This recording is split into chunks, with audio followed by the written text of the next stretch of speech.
We got the opening kickoff here, and it's Walter Moore getting the ball, going through a couple defenders there, and there's no more guys in front of him, so you do the math there. One guy plus no guys. That's 6. That's a touchdown opening drive for the Dragons. Well, you talk about the success of last year. Obviously, we're celebrating that tonight pregame with some towels and some posters, but the biggest of them all is the rings. I mean, you've got one yourself. Can we kind of show that off a little bit? Yeah, so the ring's a really cool thing. Got some great things about it that are really meant a lot to the team with our record and some sayings and whatnot. But, you know, it's a great testament to the hard work the guys put through last year, and it's something they'll treasure for the rest of their lives. It was a cold game. I got my mittens on here, and snow was even coming down at the start of it. But on senior night, it was the redshirt sophomore Lucas Carnero, the kicker for the Tops, breaking history, hitting his 12th through 15th field goals to break a program best. Bowling Green East, the 2024 Kentucky State champions, pulling in behind me with an escort. We'll just take a second, get some look at the players. State champs pulling in here. You entered the transfer portal right after the famous Toastery Bowl, but you got the Michael Jordan esque comeback, I'm back statement. Yeah. Talk me through the process of, how did you know that Bowling Green was your home? To be honest, I always felt like Bowling Green was my home. Welcome into sports. I'm here by the beach, and as you can probably tell, it's a little bit windy. My feet are planted down, the camera's planted down, so we're good to go for there. But I'm joined by the WKU football team as they're preparing for the 2024 Boca Raton Bowl in just a few days. And here's how the team's been getting ready for Wednesday's contest versus James Madison. Welcome into sports. I'm here at Bryant-Denny Stadium in Alabama, where the Western Kentucky football team suffered a tough loss to open their 2024 campaign. The Roll Tides were not in the Tops' favor tonight as they fell 63-0. Thanks, Samantha. I'm here just across the street from Hilligan's world-renowned bar, where Circa Sports, a sports betting company that just down the road opened a sports app in Franklin, Kentucky, is here hosting a watch party for the WKU football team. In action right now, they're up over Sam Houston. Now it's time for the play of the night. Anthony down low with a strong layup, but that's not a plane, that's not even Superman, that's Armani Bird. He's got himself a poster and a technical. We're not going to talk about that part, though. The pads are on here in week 2 of Titans training camp, and both sides of the football practiced under new head coach Brian Callahan as preseason action nears. A lot of people talk about what's on the field. There's a lot that goes on behind the scenes. Can you kind of tell me about what your day-to-day is like with the equipment here? Day-to-day, like in season, in camp, it's kind of a long morning. Today, I'm joined with the newest head coach on the Hill, Hank Plona. Coach, how are you today? Doing pretty good. Pretty exciting day, obviously, for me, but for our program, for our university, for our basketball team, and couldn't be happier to be here.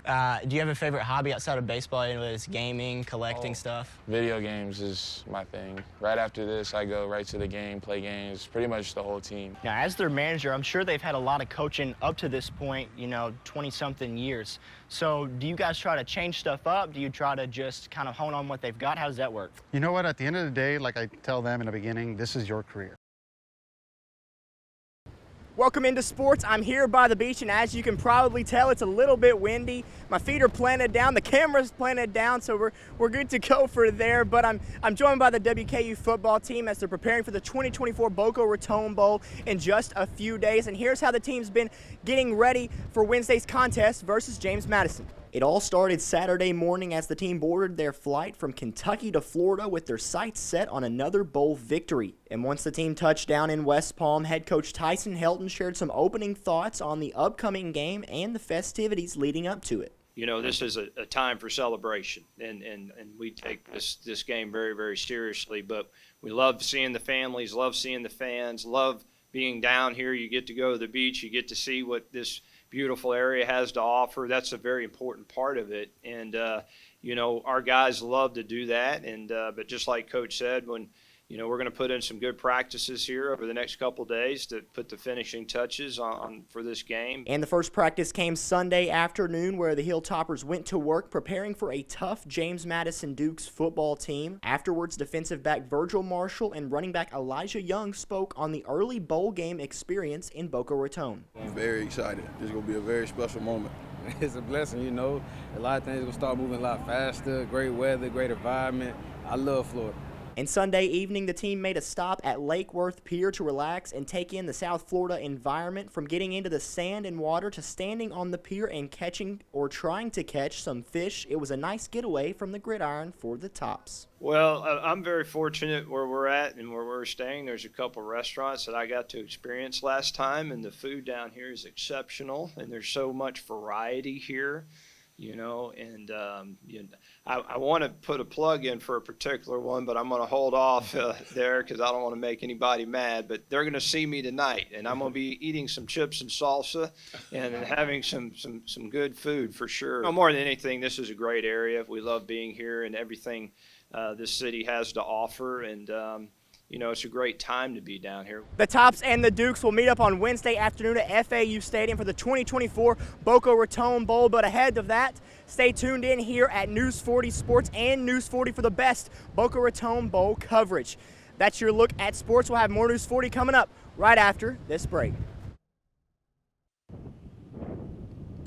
It's been a lot of hitting golf balls, chipping, putting, and hitting my driver, and just trying to play my game. Perry Harris, granddaughter of PGA Tour legend Kenny Perry, has grown up around the game of golf, and after working hard at her home course, the club at Old Stone, she qualified as one of just 80 youth golfers across the nation to earn a spot in the National Drive, Chip, and Putt Finals held at Augusta National. It was like, I'm going to Augusta. I was so excited and just happy to be there. Most people, when they see Augusta National for the first time, it's breathtaking.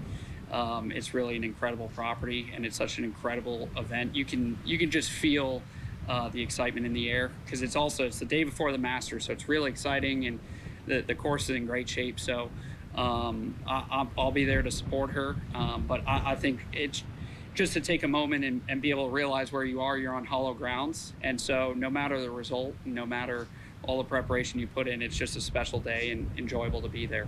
Perry's instructor Atticus worked at Berkman's Place in Augusta during the Drive, Chip, and Putt event in previous years, but now being in Bowling Green, he is able to not only help Harris improve her game, but give inside information about the infamous course she will be taking on. We meet every week, and we've done everything from just our skills training to on course. So we have a great group of girls, and Perry's certainly been such a great asset to our junior program. Harris, along with 79 other talented golfers from ages 7 to 15, will hit the course this coming Sunday in Georgia with a chance to compete where many legends of the game, including her grandfather, have once been. And with an opportunity like that, excitement is one emotion that will definitely be on display.